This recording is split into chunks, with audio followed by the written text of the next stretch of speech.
Se alguém te perguntasse há 100 anos atrás se você investiria no setor de celulose e produção de papel, qual seria a sua resposta? No século 20 e 19, tudo, literalmente tudo, dependia do papel impresso. A comunicação, a divulgação de informações, a academia científica, a indústria. Agora, sabendo tudo o que você sabe hoje sobre a modernidade e a digitalização do impresso que veio com a internet, a sua resposta ainda seria a mesma? Então, por que será que a Klabin, maior produtora e exportadora de papéis do Brasil, registrou crescimento de 31% no volume de suas exportações agora em 2024? A sua história e o que está por trás do crescimento da Klabin é o que você confere agora na AUVP Capital. Eu sou a Isis Franco e seja muito bem-vindo ao canal.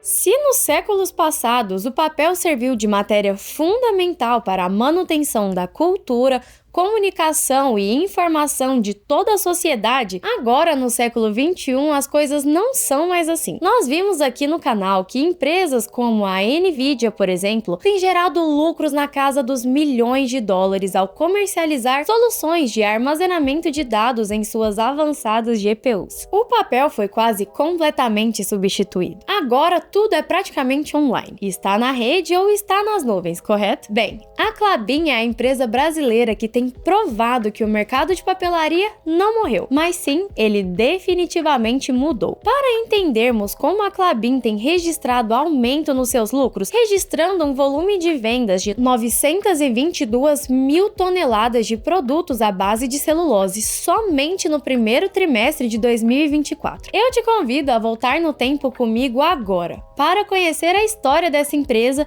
e compreender como esse mercado se reinventou.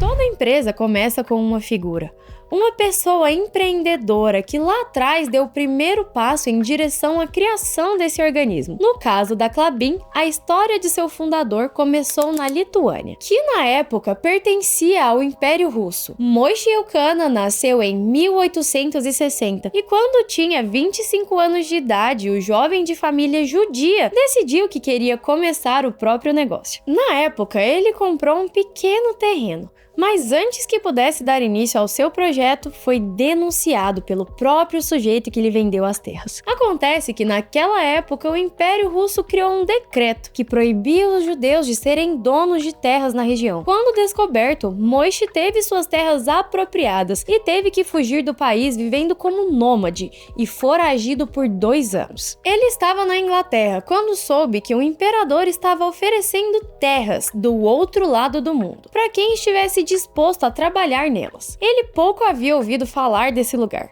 Mesmo assim, juntou as poucas malas que tinha e em 1889 desembarcou no Porto de Santos, no Brasil. Agora, em terras tropicais, o jovem lituano precisou mudar de nome para que as pessoas conseguissem ao menos pronunciá-lo. E foi assim que ele passou a ser conhecido como Maurício Freeman Klabin. O nome Klabin veio como uma referência a uma floresta que existia em seu país de origem. E uma vez em São Paulo, o plano de conseguir as terras cedidas pelo Império acabou sendo frustrado. Maurício se mudou para a capital e passou a trabalhar em uma papelaria e gráfica localizada próxima à Praça da Sé. Em menos de 1 ano, o jovem imigrante conseguiu juntar dinheiro e comprar o negócio. Agora, como proprietário do seu primeiro negócio, ele decidiu que era hora de trazer os demais membros de sua família para o Brasil. Foi com a chegada de seus irmãos Salomão e Hessel e do seu primo Miguel Laffer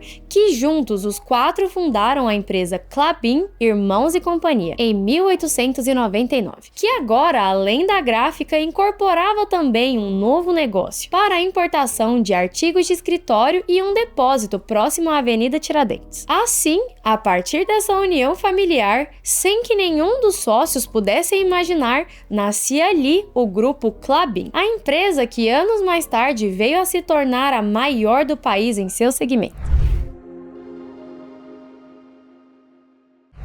Ainda nos primeiros anos de empresa, um dos principais produtos vendidos pela Klabin era o papelão, que era importado de fora. Nenhuma empresa brasileira produzia esse material. Foi aí então que eles perceberam a grande oportunidade que tinham nas mãos, uma vez que com a produção própria eles conseguiriam abaixar os custos e aumentar os lucros. Klabin foi para a Alemanha aprender o processo de fabricação e de lá trouxe o maquinário necessário para iniciar a produção aqui. Não demorou muito para que eles conseguissem alugar um moinho localizado próximo à cidade de São Paulo. E lá eles transformavam papel velho em papelão reciclado. Com o sucesso da investida, os sócios arrendaram uma fábrica e foram crescendo exponencialmente. Nos próximos 15 anos, o número de fábricas aumentou. E para conseguir administrar o negócio com maior autonomia, eles criaram o grupo CFC, a Companhia Fabricadora de Papel, um novo segmento da já existente Klabin. Em meados da década de 20, entretanto, o brilho desse período próspero foi obscurecido por uma sombra indesejada. Maurício Klabin descobre um câncer de estômago e, determinado a buscar tratamento para sua doença,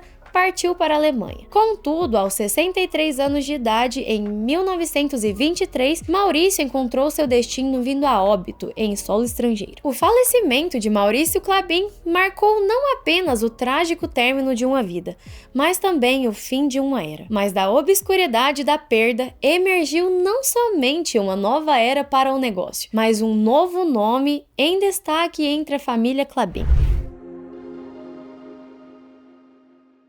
A partir da década de 30, novos nomes surgem na mesa. Essa foi a vez do grupo ser administrado pelos primos Wolff, Horácio e Samuel Klabin, que representavam a segunda geração da família. Dentre todos os descendentes e herdeiros, Wolff foi o que mais se destacou. Ele começou a atuar na empresa no cargo de vendedor e, por conta de sua função, rodava o país ofertando os produtos da Klabin. Wolff se destacava por ter boas habilidades comunicacionais e com isso conseguiu criar boas conexões para a empresa. Em uma de suas andanças pelo Brasil, acabou conhecendo um candidato político, do qual se afeiçoou. Acontece que esse velho conhecido se chamava Getúlio Vargas e mais tarde ganhou as eleições para a presidência do país. Na mesma época, Wolff também havia assumido a presidência da empresa. E esse golpe de coincidência, somado ao plano estadista de Vargas, que visava estimular o crescimento das indústrias nacionais, rendeu a Klabin bons frutos. Para quem não se lembra, a política de Vargas era voltada para a industrialização do país, mas também ao nacionalismo. Por isso, o foco era favorecer as empresas nacionais, e a Klabin entrou nesse grupo. Dessa maneira, o governo brasileiro oferecia linhas de crédito e também ajudava nas operações cambiais do dólar no estrangeiro. Esse foi reconhecido como um período de expansão para a Klabin, caracterizado pela tentativa de diversificações de seus produtos. A empresa adentrou o mercado de cerâmicas e fósforos ao sublocar a Manufatura Nacional de Porcelanas S.A. Em 1951, a Klabin expandiu ainda mais suas operações ao adquirir uma participação na Rio-San Brasileira S.A., introduzindo assim a produção de seda artificial em seu portfólio. Em 1934, foi fundado no Paraná as indústrias Klabin do Paraná de celulose, instalada em uma fábrica na Fazenda Monte Alegre. Na época, a propriedade pertencia a uma empresa francesa que acabou falindo e, para abater seus débitos com o Estado, entregou suas terras e instalações ao Banco do Estado do Paraná. E este, através de Vargas, deu todo o apoio e facilidades para que o grupo Klabin assumisse a grande fábrica. Com o apoio do presidente, o grupo se aventurou por diferentes empreitadas e em 1955 chegaram a inaugurar uma usina hidrelétrica, que foi construída e administrada pela Klabin no estado do Paraná. Em 1959, o grupo também cabeceou no mesmo estado a construção do bondinho aéreo de Telêmaco Borba. Porém, as incursões em outros setores foram gradualmente abandonadas e a Klabin redirecionou seu foco exclusivamente para a produção de celulose na década de 60. Essa mudança só se tornou viável quando a empresa percebeu que não era necessário buscar diversificação em outras áreas externas. mas sim atender às demandas de uma variedade de produtos dentro de seu próprio segmento. Essa foi a virada de chave que fez toda a diferença na história da empresa nos próximos anos.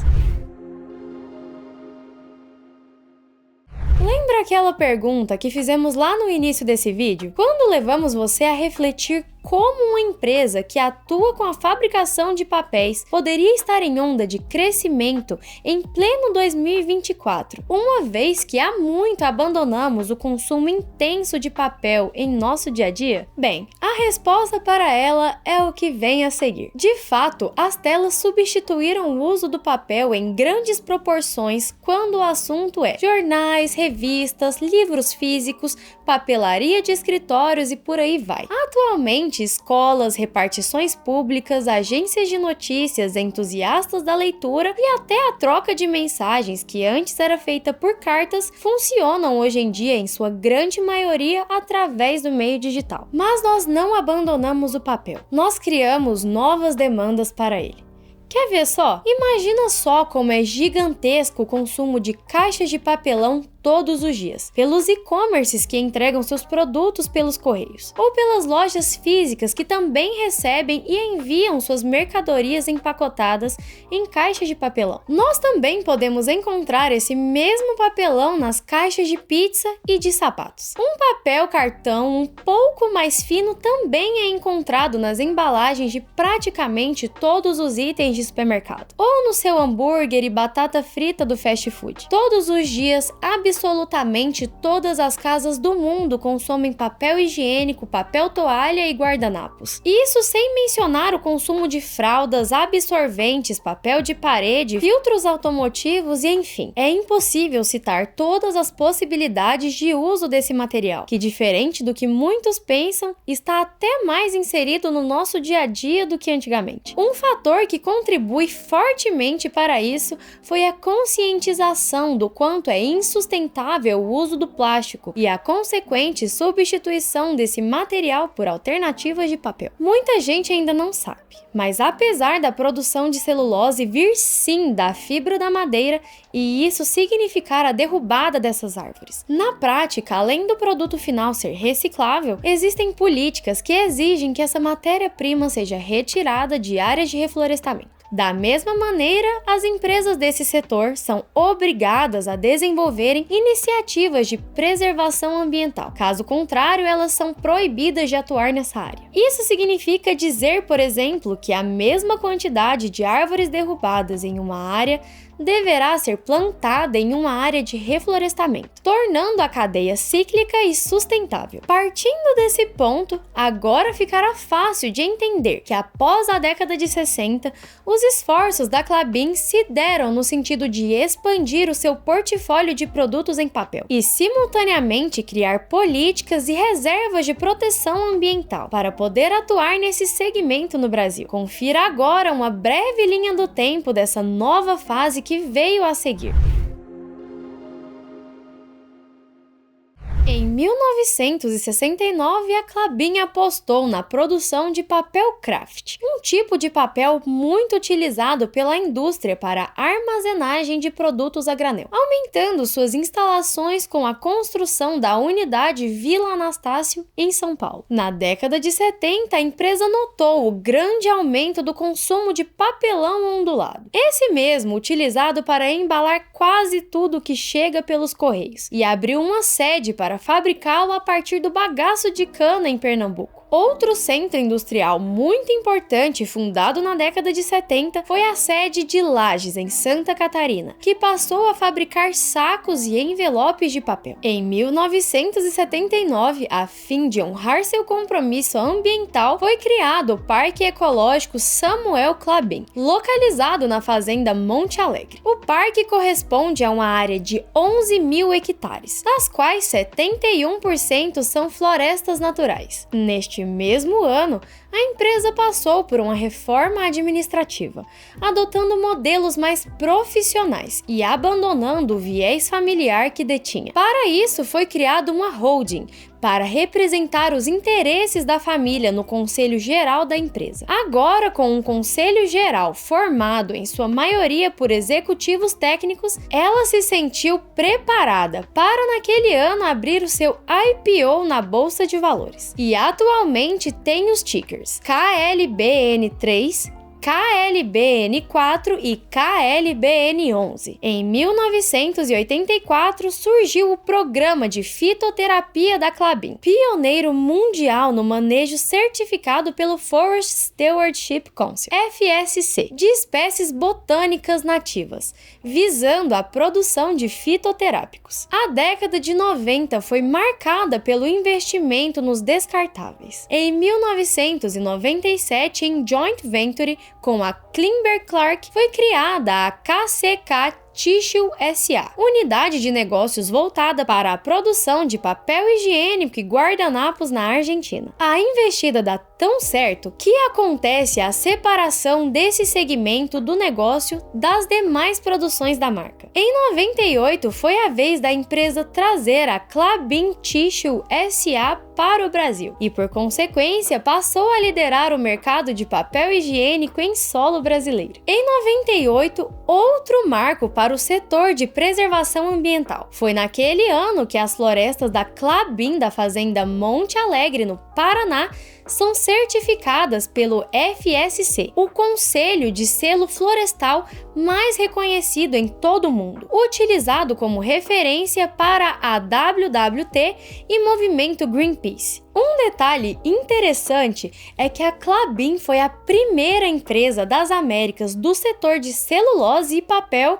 a receber essa certificação. Na década de 2000, a marca adquiriu a concorrente Igarás Papéis e Embalagens por 918 milhões de reais e, com a aquisição, aumentou sua participação no mercado de papelão brasileiro de 18% para 30%. Foi em 2001 que a empresa, após ter passado pela reestruturação e abertura de IPO, também mudou seu nome, adotando agora apenas o Klabin SA. Em 2011, a Arauco Forest Brasil e a Klabin anunciaram a compra conjunta de 107.000 hectares de terras no Paraná, com 63.000 alqueires de florestas comerciais. Esta transação, estimada em 473,5 milhões de dólares, envolveu a aquisição da totalidade da empresa florestal Vale do Corisco Ltda. A Klabin adquiriu 51% e a Arauco 49%. Nesse mesmo ano, a Klabin expandiu suas operações, adquirindo terras em Campina dos Pulpos, Ortigueira, para a construção de uma nova unidade de celulose, cuja construção começou em 2014. Em março de 2016, a Klabin inaugurou sua nova fábrica,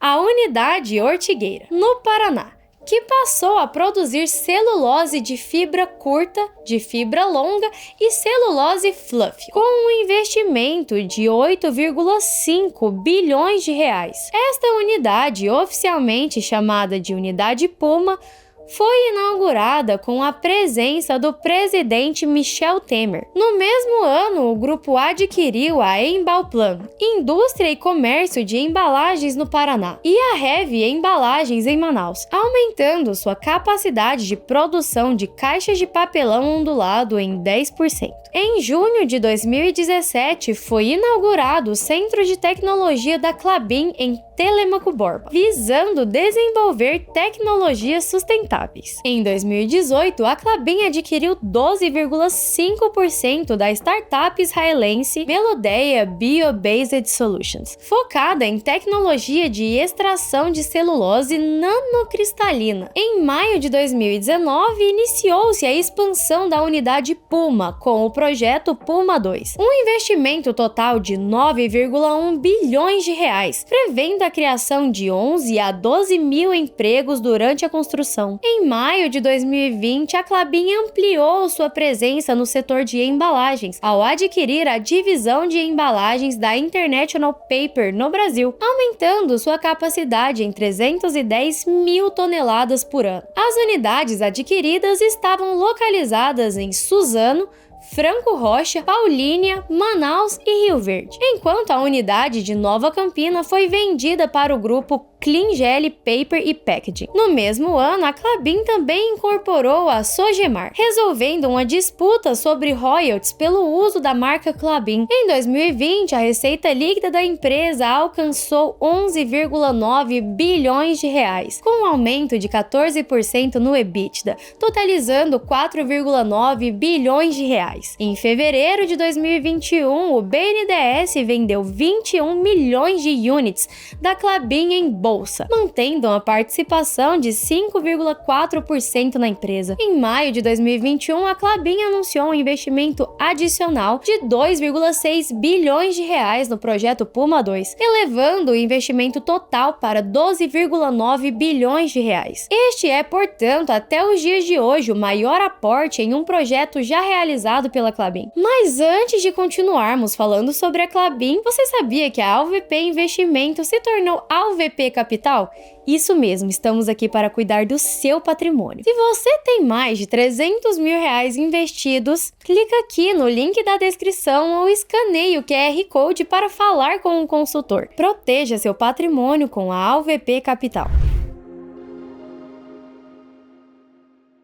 Para traçarmos o perfil de quem é a Klabin hoje, é preciso nos atentarmos aos seguintes números e fatos. Hoje a empresa é líder no mercado de embalagens no país, mas em média 52% das vendas da empresa são destinadas ao mercado externo. Isso significa dizer que a empresa fica à mercê da alta e do desempenho do dólar. Fato esse que até agora se revelou uma vantagem para o aumento dos lucros. Hoje a empresa tem 125 anos, 23 unidades industriais, sendo 22 no Brasil e uma na Argentina, e uma média de 25 mil colaboradores. A Klabin divulga em seu site que tem plantado 90 árvores por minuto no Brasil e atualmente mantém 719 mil hectares de floresta. Na prática, 42% desse território é mantido como área de preservação e os outros demais 58% são áreas de reflorestamento de pinheiros e eucaliptos que são utilizados para a produção da marca. A Klabin também divulga que 90,9% da matriz energética da empresa é proveniente de fontes renováveis. A sua produção anual gira em torno de 3,1 milhões de toneladas de papel